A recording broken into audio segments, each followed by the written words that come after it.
Hello everyone, I am Sunita Yadav. In today's class, I am going to start chapter number 8, Cell Structure and Function. Today's topic is cytoplasm. Clear? First, we look at this diagram. This is a cell and outer structure, what we call, this is a cell membrane.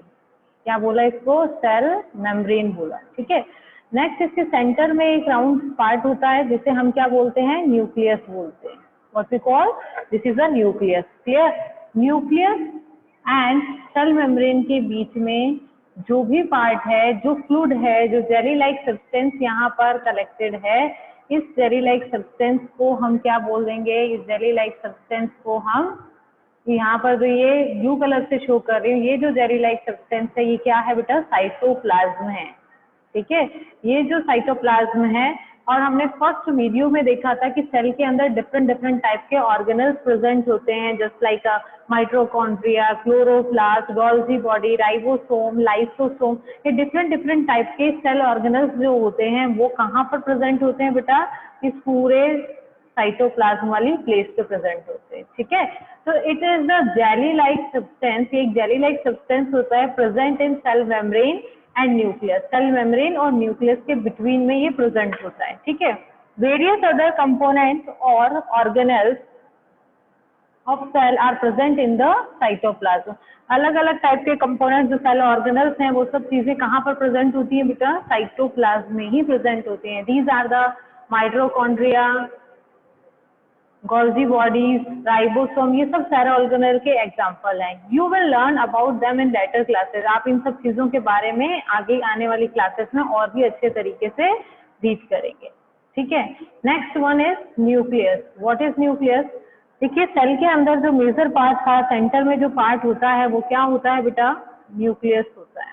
ये cell है, cell के अंदर जो part है वो क्या है बेटा? सेंटर में न्यूक्लियस है. It's clear.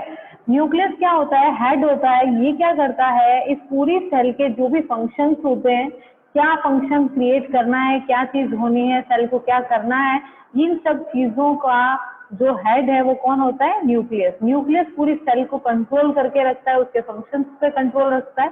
ठीक है. तो सेल के न्यूक्लियस के अकॉर्डिंग ही पूरी सेल क्या करती है? फंक्शन करती है. ओके. तो जैसे आपने देखा सेल के आउटर में एक बाउंड्री है जिसे हम क्या बोल रहे हैं? सेल मेम्ब्रेन बोल रहे हैं. सेम वैसे ही न्यूक्लियस के भी चारों तरफ एक बाउंड्री है जिसे हम क्या बोलते हैं? न्यूक्लियर मेम्ब्रेन बोलते हैं. ठीक है. तो ये जो न्यूक्लियर मेम्ब्रेन है ये यहाँ पर हो गई. न्यूक्लियस क्या होता है? Nucleus it is an important component of the living cell. ये लिविंग सेल का एक इम्पोर्टेंट कंपोनेंट है. ठीक है. तो हर लिविंग सेल के अंदर, मोस्टली लिविंग सेल के अंदर 1 और 2 को छोड़कर, मोस्टली लिविंग सेल्स में, जैसे आरबीसी सेल है उसके अंदर न्यूक्लियस प्रेजेंट नहीं होता है. नहीं, मोस्टली 98-99% जो सेल्स होती है उनके अंदर न्यूक्लियस प्रेजेंट होता है. तो जो भी लिविंग सेल है उनका एक इम्पोर्टेंट कंपोनेंट क्या है बेटा? न्यूक्लियस है. क्लियर है. आपको इसकी शेप दिख रही होगी. इसकी शेप कैसी है बेटा? स्फेरिकल है, और नॉर्मली ये सेल के सेंटर में प्रेजेंट होता है. तो it's generally spherical and located in the centre of the cell. It can be stained. इसको स्टेन किया जाता है and seen easily with the help of microscope. हमने स्टेनर पढ़ा ना. स्टेनर क्या करता है? सेल्स को, न्यूक्लियस को कलर ले एब्जॉर्ब करता है और वो अपने आप को रिप्रेजेंट करता है, और उस माइक्रोस्कोप की हेल्प से हम न्यूक्लियस को स्टडी कर सकते हैं या उसकी पिक्चर देख सकते हैं. Nucleus is separated from the cytoplasm by a membrane called, जो ये न्यूक्लियस है साइटोप्लाज्म, यहाँ पर तो साइटोप्लाज्म था, साइटोप्लाज्म से सेपरेट होता है एक मेम्ब्रेन के थ्रू. उस मेम्ब्रेन को ही हम क्या बोल रहे हैं बेटा? न्यूक्लियर मेम्ब्रेन बोल रहे हैं. This membrane is also called a porous and allow the movement of material between the cytoplasm and the inside of nucleus. अब ये जो न्यूक्लियर मेम्ब्रेन है इसके बीच बीच में होल्स प्रेजेंट होते हैं, पोरस होती है, जो कुछ मटेरियल को साइटोप्लाज्म में से न्यूक्लियस में और न्यूक्लियस से साइटोप्लाज्म में एंटर होने देती है. जैसा कि हमने सेल मेम्ब्रेन का भी फंक्शन यही पढ़ा था कि वो भी पोरस होती है, जो बाहर से कुछ मटेरियल्स को इनसाइड एंटर होने देती है और अंदर से कुछ मटेरियल को बाहर जाने देती है. ठीक है. तो सेम वैसा ही फंक्शन किसका है बेटा? सेम वैसा ही फंक्शन किसका है? न्यूक्लियर मेम्ब्रेन का है. Clear. Between the cytoplasm and inside the nucleus with the microscope और हायर मैग्निफिकेशन. ये नॉर्मल माइक्रोस्कोप से हम सेल के न्यूक्लियस के अंदर के स्ट्रक्चर को नहीं देख सकते हैं. हमें हायर माइक्रोस्कोप, हायर मैग्निफिकेशन वाले माइक्रोस्कोप की रिक्वायरमेंट होती है.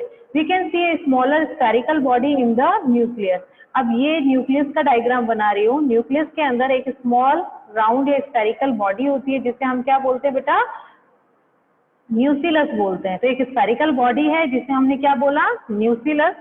इन addition nucleus contain thread like structure called a chromosome. अब इसके अंदर कुछ थ्रेड लाइक कंपोजिशंस होते हैं, ये थ्रेड के जैसे इस तरीके से, और उन्हीं को हम क्या बोलते हैं, क्रोमोसोम्स बोलते हैं। और इन क्रोमोसोम्स के ऊपर ही क्या प्रेजेंट होता है, इन क्रोमोसोम्स के ऊपर ही डीएनए प्रेजेंट या जीन प्रेजेंट होता है। तो यहाँ पर ये जो ब्लू कलर से इस तरीके से इसके ऊपर जीन्स प्रेजेंट होते हैं, ठीक है। तो क्या बात हो रही है कि सबसे बाहर कौन है, सेल है। सेल के इनसाइड में कौन आया बेटा, न्यूक्लियस। न्यूक्लियस के इनसाइड में थ्रेड लाइक स्ट्रक्चर है जिसको हम क्रोमोसोम बोल रहे हैं। और इन क्रोमोसोम के ऊपर क्या प्रेजेंट है, जीन प्रेजेंट है। इन क्रोमोसोम के ऊपर क्या प्रेजेंट है, जीन प्रेजेंट है, ठीक है। तो जैसे हम इस पिक्चर को देखते हैं, हमें और न्यूक्लियस जो है वो और क्लियर होगा। आपको दिखाई दे रहा है न्यूक्लियस, यस। न्यूक्लियस की स्ट्रक्चर दी हुई है, ठीक है, क्लियर हुआ, ओके। देखिए ये जो आपको आउटर स्ट्रक्चर दिखाई दे रही है, ये क्या चीज है बेटा, येलो कलर से ये जो आउटर स्ट्रक्चर ये हमें दिखाई दी है, ये किस चीज की स्ट्रक्चर है, this is the nuclear membrane. तो ये क्या चीज है बेटा, न्यूक्लियर मेम्ब्रेन है। इसके बीच बीच में हमें पोर्स दिखाई दे रहे हैं, इस जगह पर देखिए, लुक एट दिस। किसे बोला जाता है, न्यूक्लियर पोर। इसे क्या बोला जाता है, न्यूक्लियर पोर। न्यूक्लियर पोर वो प्लेस हो गया जहां से मटेरियल साइटोप्लाज्म, क्योंकि इसके आउटसाइड में क्या है, साइटोप्लाज्म है। साइटोप्लाज्म से न्यूक्लियस में एंटर हो सकता है और न्यूक्लियस से साइटोप्लाज्म में एंटर हो सकते हैं इन पोर्स के through. I think it's clear, okay. तो ये न्यूक्लियर मेम्ब्रेन है। और एक अपन ने पढ़ा था कि न्यूक्लियस के इनसाइड में एक स्फेरिकल स्ट्रक्चर प्रेजेंट होती है। न्यूक्लियस के इनसाइड में एक स्फेरिकल स्ट्रक्चर प्रेजेंट होती है, ये वाली, इसे क्या बोला है, न्यूक्लियस। आपकी बुक में ये पिक्चर नहीं है तो आप इस बुक यहाँ से इस पिक्चर को समझकर इसकी पिक्चर को अच्छे से समझ सकते हैं। अगर मे भी पेपर में आता है तो आपको ये पिक्चर बनानी होगी, ज्यादा हार्ड नहीं है। डबल लेयर्ड न्यूक्लियर मेम्ब्रेन है, इनसाइड में स्फेरिकल स्ट्रक्चर है जिसे हमने न्यूक्लियस बोला है, ठीक है। अभी जो थ्रेड लाइक पार्टिकल्स है वहां पर क्रोमोसोम बोला था बेटा, ये इस तरीके से नेट लाइक स्ट्रक्चर होता है तो इसको क्रोमेटिन नेट बोलते हैं। जब सेल डिवीजन हो रही होती है, मैंने आपको बताया था ना कि नॉर्मली हमारी जो लाइफ स्टार्ट होती है वो किससे होती है बेटा, सिंगल सेल से होती है, ठीक है। नॉर्मली हमारी लाइफ सिंगल सेल से स्टार्ट होती है, फिर वो सेल डिवाइड होकर 1 सेल 2 सेल में 2 3 4 में 4 8 में डिवाइड होते होते सेल डिवाइड करके अपने नंबर्स को इंक्रीज करती है। तो जो क्रोमोसोम है, क्रोमोसोम की जो स्ट्रक्चर है वो देखिए इस तरीके की होती है। ये जो आपको अभी नेट लाइक या थ्रेड लाइक स्ट्रक्चर दिखाई दे रहा है, ये जब सेल का डिवीजन हो रहा होता है तब ये जो पूरा थ्रेड है वो इस फॉर्म में चेंज हो जाता है। तो क्रोमोसोम जो प्रॉपरली हमें दिखाई देता है वो किस टाइम पे दिखाई देता है, सेल डिवीजन वाले टाइम पे दिखाई देता है, क्लियर। और इस क्रोमोसोम के ऊपर जीन प्रेजेंट होते हैं इस तरीके से, क्लियर है। इस क्रोमोसोम पे इस तरीके से इसके ऊपर डिफरेंट जीन्स प्रेजेंट होते हैं, ठीक है। तो आपको मे भी क्लियर हुआ होगा, nuclear membrane, nuclear pore, nucleus and chromatin. हमने पढ़ा सेल के इनसाइड में या सेंटर में क्या होता है, न्यूक्लियस जो पूरी सेल को कंट्रोल करने का वर्क करता है। इसमें डबल लेयर मेम्ब्रेन होती है जिसको हम न्यूक्लियर मेम्ब्रेन बोलते हैं, बीच में से पोरस होती है जिन्हें हम न्यूक्लियर पोर बोलते हैं। यहाँ से बाहर से मटेरियल अंदर और अंदर से मटेरियल बाहर ट्रांसफर हो सकता है। अंदर एक थ्रेड लाइक पार्टिकल होता है जिसे क्रोमेटिन या क्रोमोसोम बोला जाता है, और इस क्रोमोसोम के ऊपर ये जो ग्रीन कलर के पार्टिकल्स मैंने बनाए हैं वो क्या है, जीन है। तो क्रोमोसोम के ऊपर जीन प्रेजेंट होते हैं और एक स्फेरिकल स्ट्रक्चर होती है जिसको हम क्या बोलते हैं बेटा, न्यूक्लियोलस बोलते हैं। आई थिंक इट्स क्लियर है ना, न्यूक्लियोलस बोलते हैं। नेक्स्ट अपने रीड करते हैं यहाँ पर, nucleolus in addition, nucleus thread like structure chromosome हो गया। These carry gene and help in inheritance and transfer of characters from the parent to the offspring. ये बहुत इंपॉर्टेंट चीज है, आप इसको समझिए, ठीक है। तभी हमने पढ़ लिया कि क्रोमोसोम के ऊपर क्या प्रेजेंट है बेटा, क्रोमोसोम के ऊपर क्या प्रेजेंट है, जीन प्रेजेंट होता है।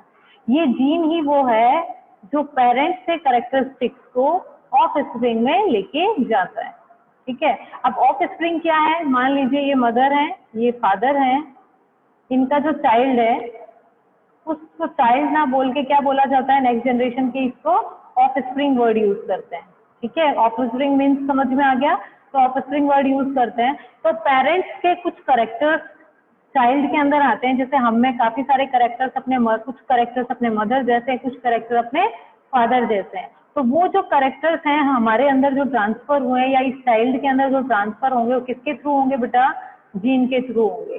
ठीक है, तो ये इनहेरिटेंस ऑफ ट्रांसफर, इनहेरिटेंस मतलब एक जनरेशन से करेक्टर्स को नेक्स्ट जनरेशन में ट्रांसफर करना। ठीक है, तो वो किसके थ्रू होता है, जीन्स के थ्रू होता है। The chromosomes can be seen only when the cell divide, ये भी इंपॉर्टेंट लाइन है कि क्रोमोसोम कब सीन होता है, क्रोमोसोम सीन होता है जब सेल क्या होती हैं, डिवाइड होती हैं, उसी टाइम पे। अगर वो सेल डिवाइड नहीं होती है तो अभी अपन ने पिक्चर में देखा था, वो इस तरीके से थ्रेड लाइक पार्ट में ही हमें दिखाई देते हैं। क्लियर, तो इसी तरीके से वो हमें दिखाई देंगे। और क्रोमोसोम की जो शेप मैंने आपको बताई थी कि वो इस तरीके से ऐसे होते हैं, ये स्ट्रक्चर हमें कब दिखाई देती है, जब सेल डिवाइड होती है उस टाइम पे दिखाई देते हैं। ठीक है, next one is nucleus in addition to its role in inheritance. Nucleus क्या रोल प्ले कर रहा है इनहेरिटेंस में, वही कैरेक्टर्स को एक जनरेशन से दूसरी जनरेशन में ट्रांसफर करने में हेल्प कर रहा है। एंड सेकंड वर्क है इसका, फर्स्ट तो वर्क हो गया हमारे पास में कि भाई ये इनहेरिटेंस में हेल्प कर रहा है। सेकंड फंक्शन क्या हो गया, act as a control centre of the activity of the cell. एक कंट्रोल सेंटर है, कैसे, activity of the cell, cell के जितनी भी एक्टिविटी है उन सबको कंट्रोल करने का काम करता है। The entire content of the living cell is known as a protoplasm. जो एंटायर कंटेंट है वो क्या होगा, लिविंग सेल का होगा। जैसे हम देखिए ये समझते हैं ये पूरी सेल है, इसके सेंटर में ये क्या है, न्यूक्लियस है। तो हमने पढ़ा कि इस न्यूक्लियस के अंदर जो लिक्विड फिल होता है उसे हम क्या बोला, न्यूक्लियोप्लाज्म। जो न्यूक्लियस के अंदर जो लिक्विड है उसे हमने क्या बोला, न्यूक्लियोप्लाज्म। और सेल और इसके बीच में जो लिक्विड है उसको क्या बोल दिया, साइटोप्लाज्म। क्लियर, तो साइटोप्लाज्म का मैं यहाँ पर आपको सी लिख रही हूँ, साइटो, ठीक है, साइटो प्लस न्यूक्लियोप्लाज्म। ठीक है, साइटो प्लस न्यूक्लियोप्लाज्म जो होगा वो क्या बनेगा बेटा, प्रोटोप्लाज्म बनेगा। ये आप याद रख लीजिए, कंफ्यूज नहीं होना है यहाँ पे, प्रोटोप्लाज्म। साइटोप्लाज्म प्लस न्यूक्लियोप्लाज्म, तो सेल के अंदर जितना भी लिक्विड फिल होता है उसे हम क्या बोलते हैं, प्रोटोप्लाज्म बोलते हैं। ठीक है, नेक्स्ट देखिए आपके एक नेक्स्ट वर्ड पूछा हुआ है यहाँ पर, प्रोकैरियोट और यूकैरियोट क्या होते हैं, है ना। क्या सारों में न्यूक्लियस प्रेजेंट होता है, पहले आप ये वीडियो देखिए तब आपको और क्लियर हो जाएगा कि ये जो प्रोकैरियोट या यूकैरियोट जो है क्या है, फिर अपन आगे डिस्कस करते हैं। Look at this video please.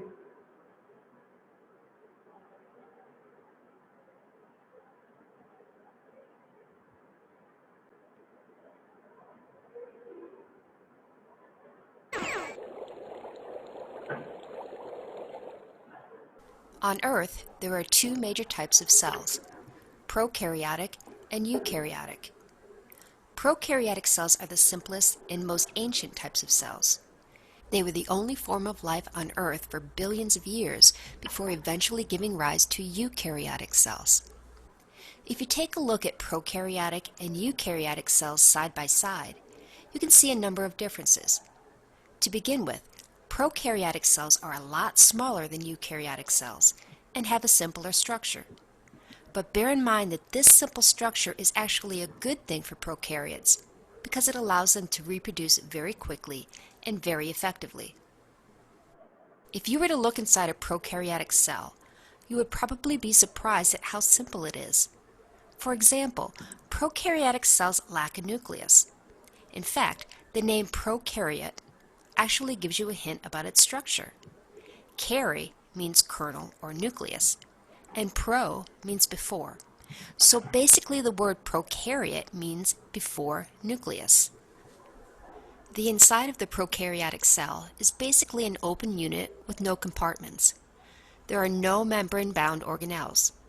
However, small structures called ribosomes are scattered throughout its cytoplasm. The cell's DNA is located in a region of the cytoplasm called the nucleoid region. The nucleoid region is not the same thing as a nucleus because it's not enclosed by a membrane. Prokaryotes also have a cell wall that surrounds the plasma membrane. The composition of the cell wall depends on whether the cell is an archaean or a bacteria, but basically it consists of complex polysaccharides. Prokaryotes also often possess one or more flagella, which are used for movement. In contrast, eukaryotic cells contain a membrane-bound nucleus and other membrane-bound organelles. The name eukaryote also gives a hint about its structure. Eu means true, and remember that karyote means nucleus, so in essence the word eukaryote means true nucleus. Eukaryotic cells are larger and much more complicated than prokaryotic cells. However, they do share a few things in common with prokaryotes. Let's take a look at a Venn diagram to compare prokaryotes to eukaryotes and to also see what areas they have in common. Let's start with their commonalities. Both prokaryotes and eukaryotes have DNA as their genetic material, have ribosomes, have cytoplasm, and have a plasma membrane. Now let's look at some of the ways they differ. Prokaryotic cells are the oldest type of cell. They're small and relatively simple. Eukaryotic cells evolved from prokaryotic cells later. They're larger and much more complex internally. Prokaryotes lack both a nucleus and membrane-bound organelles. Eukaryotic cells have a nucleus and also contain organelles. Prokaryotes are single-celled organisms. Eukaryotes can be either single-celled or multicellular. And finally, the DNA of a prokaryote is usually organized as a single circular chromosome, while the DNA of a eukaryote is organized as linear chromosomes.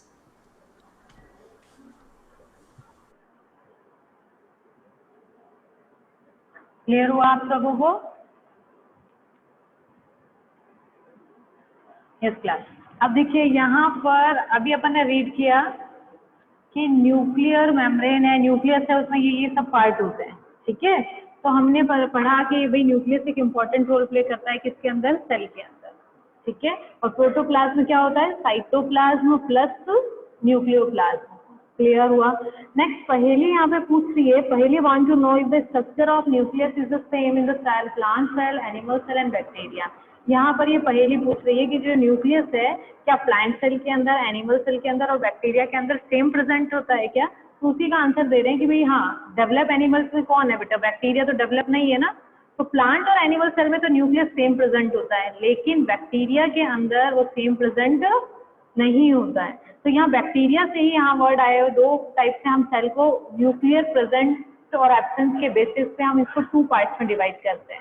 First cell जिसमें nucleus absent होता है, prokaryote cell होते हैं, और जिनमें present होता है उनको हम बोलते हैं यूकैरियोट सेल। एक आपने वीडियो में देखा होगा कि जो प्रोकैरियोट सेल होते हैं बहुत सिंपल टाइप के होते हैं। हाँ, उनके अंदर सेल वॉल प्रेजेंट होती है और सेल मेम्ब्रेन प्रेजेंट होती है, ठीक है, लेकिन सेल ऑर्गेनल्स इतने प्रेजेंट नहीं होते हैं। जैसे यूकैरियोट सेल्स के अंदर क्या होगा, सेल वॉल है, सेल मेम्ब्रेन है, लेकिन जो जेनेटिक मटेरियल है मीन्स क्रोमोसोम, जीन जो प्रेजेंट होते हैं वो एक बाउंड्री जो न्यूक्लियस की बनी हुई है उसके इनसाइड में होते हैं।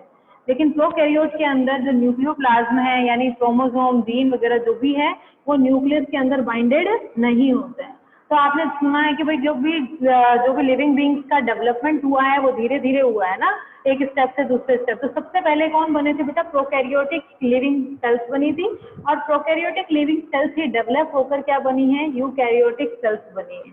It's clear. The nucleus of the bacterial cell is not well organised like the cells of multicellular organism. इनका जो न्यूक्लियस होता है उतना डेवलप नहीं होता। डेवलप न्यूक्लियस मीन्स क्या कह रहे हैं, may be nuclear membrane present, nucleoplasm present, ठीक है ना, और सब सराउंडिंग में जो भी चीजें हैं वो सब चीजें प्रेजेंट है, लेकिन प्रोकैरियोट में ये सब चीजें नहीं होती है। There is no nuclear membrane, इसमें न्यूक्लियर मेम्ब्रेन नहीं होती।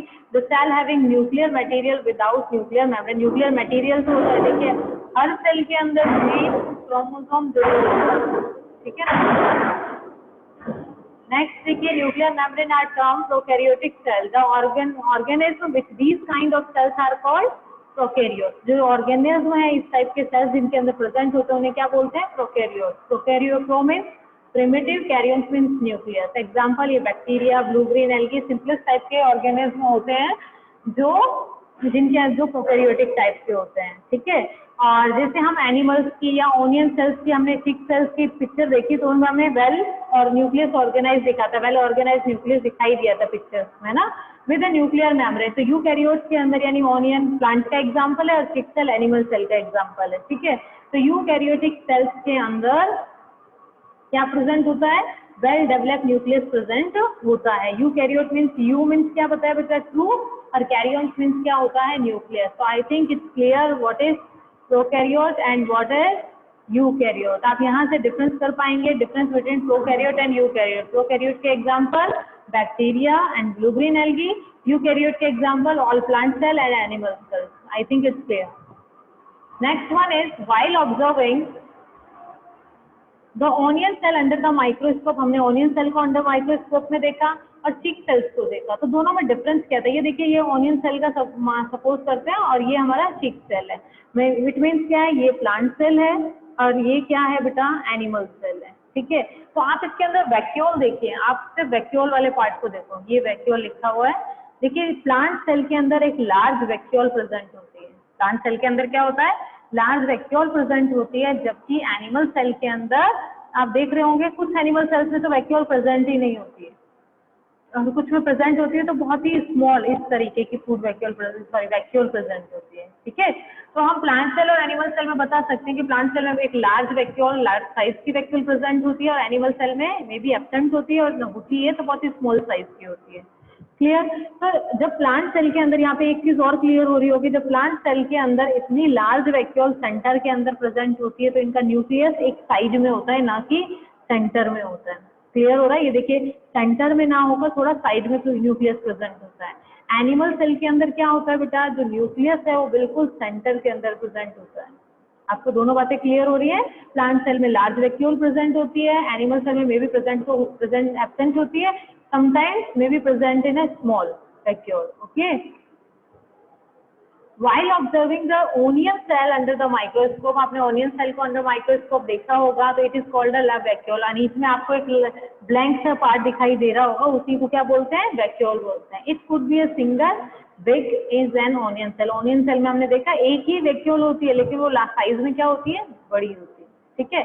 चिक सेल्स में हमने देखा कि स्मॉलर वैक्यूल्स प्रेजेंट होती है। Large vacuole are common in plant cell and vacuole animals में much smaller है। Animals में vacuoles क्या होती है, साइज में स्मॉल होती है। That's clear? You might have noticed several small color bodies in the cytoplasm of the cells of Bradyscanthia leaf. They are scattered in the cell। ये एक प्लांट लीफ का एग्जांपल दिया। अभी प्लांट लीफ का आप structure कटे, जैसे अपन ने ओनियन सेल को कट किया था, सेम ऐसे ही हम इस लीफ को सेक्शन कटिंग करके जब माइक्रोस्कोप के अंदर देखते हैं तो हमें इसके साइटोप्लाज्म में एक स्पेशल स्ट्रक्चर दिखाई देता है, जिसको हम क्या बोलते हैं बेटा, प्लास्टिड बोलते हैं, ठीक है। जिसको हम क्या बोलते हैं, प्लास्टिड। ये प्लास्टिड डिफरेंट टाइप के होते हैं, डिफरेंट कलर के होते हैं। They are of different colour. तो प्लास्टिड है वो कलर देने का काम करता है, पिगमेंट देने का काम करता है प्लांट को। डिफरेंट टाइप के होते हैं। Some of them contain green pigment. Plants के अंदर जो लीफ के अंदर जैसे ग्रीन पिगमेंट होता है, जिसे हम क्या बोलते हैं, आप सब बहुत अच्छे से नोन है, इसको हम क्या बोलते हैं, chlorophyll. Green colour plastid called chloroplast. ये जो ग्रीन कलर का प्लास्टिड होता है उसी को हम क्या बोलते हैं, क्लोरोप्लास्ट बोलते हैं। They provide green colour to the leaves. ये ग्रीन कलर लीव्स को प्रोवाइड करते हैं।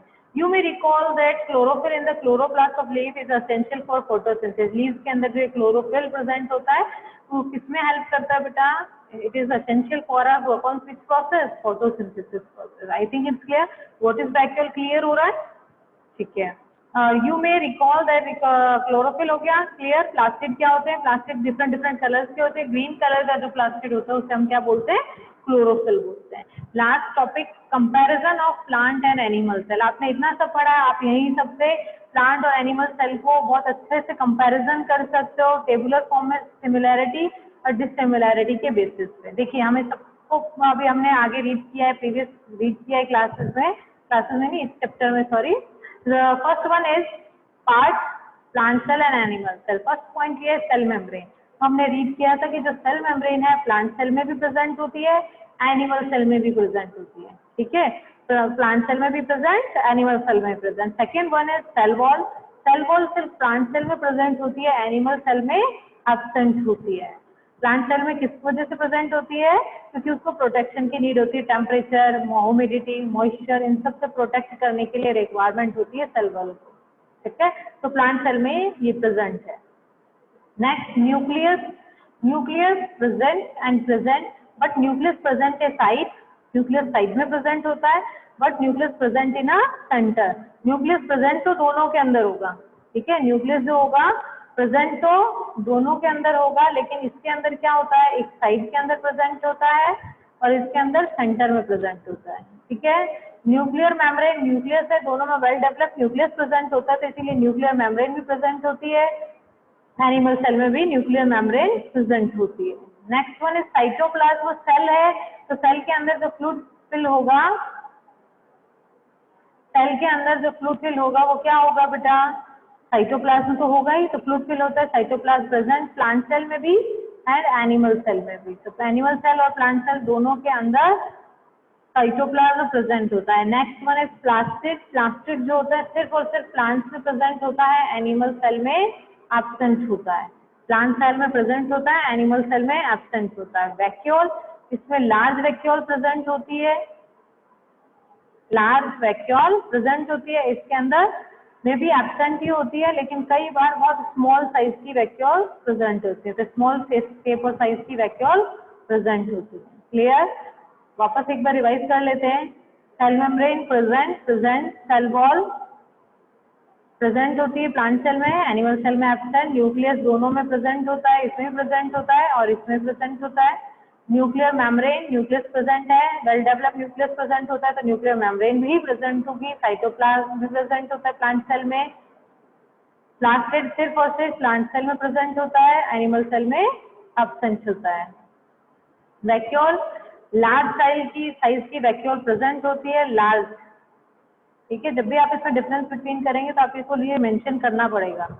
नेक्स्ट यहाँ पर स्मॉल साइज की वैक्यूल प्रेजेंट होती है, ठीक है।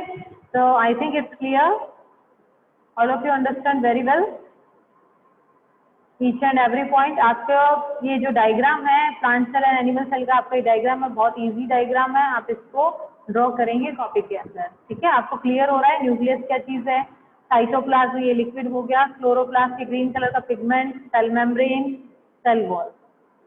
आई think all points are clear, okay.